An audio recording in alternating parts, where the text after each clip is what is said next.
અહીંયા રામ મંદિરની વાત થઈ. પ્રભુ શ્રી રામ, મર્યાદા પુરુષોત્તમ ભગવાન શ્રી રામ એ તો સર્વના છે. અને આજે આખા હિન્દુ ભારત વર્ષના જેટલા પણ હિન્દુઓ વિશ્વમાં વસતા હોય એ સૌના માટે ગૌરવની ક્ષણ એક ઘડી પ્રાપ્ત થઈ રહી છે. એના વિશે સંતોએ વાત કરી છે. અમારે મન તો સદૈવ એવું હોય કે આપણો હિન્દુ સનાતન ધર્મ છે ને, ગૌરવ એની ગૌરવતા આસમાને પહોંચવી જોઈએ. કેમ કે આપણો એકમાત્ર હિન્દુ ધર્મ જે ધર્મ છે ને એ સહન કરવાનો ધર્મ છે. કેમ કે જે સહન કરે છે ને પરમેશ્વરનો રાજીપો એની પર જ સૌથી વધારે હોય છે. ભલે લાંબા વર્ષોના વાણા વીતી ગયા હોય પણ સત્ય તો સનાતન છે. સત્યને હજારો વર્ષ સુધી દાટી રાખ્યું હોય ને પણ સત્ય જ્યારે પ્રગટે છે ને ત્યારે સત્ય આખા વિશ્વમાં એનો પ્રકાશ પાથરે છે.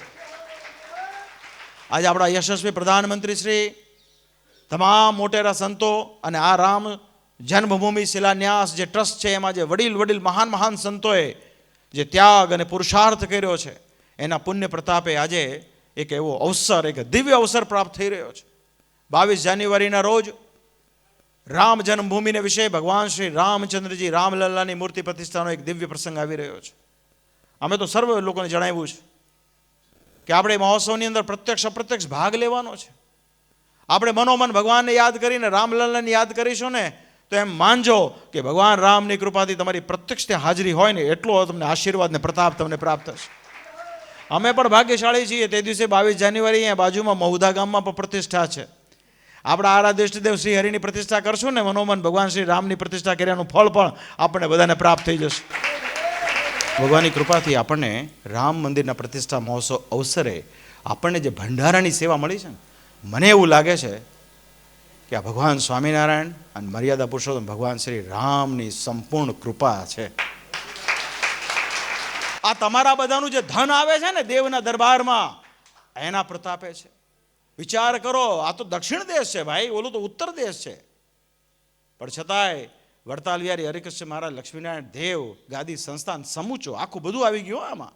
આખો દક્ષિણ દેશ, આખા દક્ષિણ દેશને આ સેવા મળી છે. અને એનો યશ મને એવું લાગે છે ભગવાને આપણને અપાયું. એનું મુખ્ય કારણ આપણી પાસે એવું હાલમાં એવા સંતો છે. આપણા સંત સ્વામી હોય, ચેરમેન સ્વામી હોય, આપણું બોર્ડ હોય, આપણા નૌતમ સ્વામી હમણાં કેવી સરસ વાત કરી ગયા, કેવી સરસ કરી ગયા. તો આ બધો જે ભાવ છે ને એ ભાવ પ્રગટ થયા વગર રહે નહીં. બધા ભાઈ અનાજ જ ખાય છે, કોઈ ઘાસ તો ખાતું નથી, કે કોઈને અકલ ઠેકાણું હોય નહીં. ઘણા મને એવું કે ગામડા ભોળા, એટલે મેં તો ભાઈ સૌથી વધારે હોશિયાર છે સમજ્યા ને. તો આ બધું શું બતાવે છે? બાકી ઘણા શોબાજો છે ઘણા એવા શોબાજો સંસારમાં છે, કહેવાય બધી સ્વામિનારાયણની વાતો કરે, બધું શીખીને કરે અને પછી જ્યારે જમણવારી હોય ને તો બધાને એક પેંડો ને ચવાણું પડીકું પકડાવી દે. આ તો શ્રીજી મહારાજની કૃપાથી સાળંગપુરની અંદર હજારો ને લાખોની સંખ્યામાં લોકો જમે છે. અરે એવા ભક્તો છે કે જ્યાં કોઈને કીધું ન હોય ને એ ચોખાની ગાડીઓ મોકલી દે, નામે નથી કહેતા કે અમારું આ છે.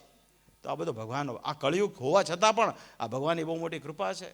આ તો ખાલી વડતાલ લક્ષ્મીનારાયણ દેવની કૃપાથી આપણે નિઃશુલ્ક હોસ્પિટલ ચલાવીએ છીએ, નિઃશુલ્ક છાત્રાવાસ ચલાવીએ છીએ અને હવે તો આપણે ભવ્યથી ભવ્ય અયોધ્યા નગરીમાં વડતાલ ધામ દ્વારા એક ભવ્ય ભંડારાનું આયોજન કરવામાં આવ્યું છે. એટલે આ બધું હજાર માણસને કહેજો, અહીંયા હરે કરો છો પણ હજારને કહેજો પછી. તો ભગવાન સ્વામિનારાયણની સંપૂર્ણ કૃપા રહો એવી ભગવાનના ચરણમાં પ્રાર્થના. હવે અમારો ટાઈમ પૂરો થાય છે. સૌને ભાવથી જય સ્વામિનારાયણ.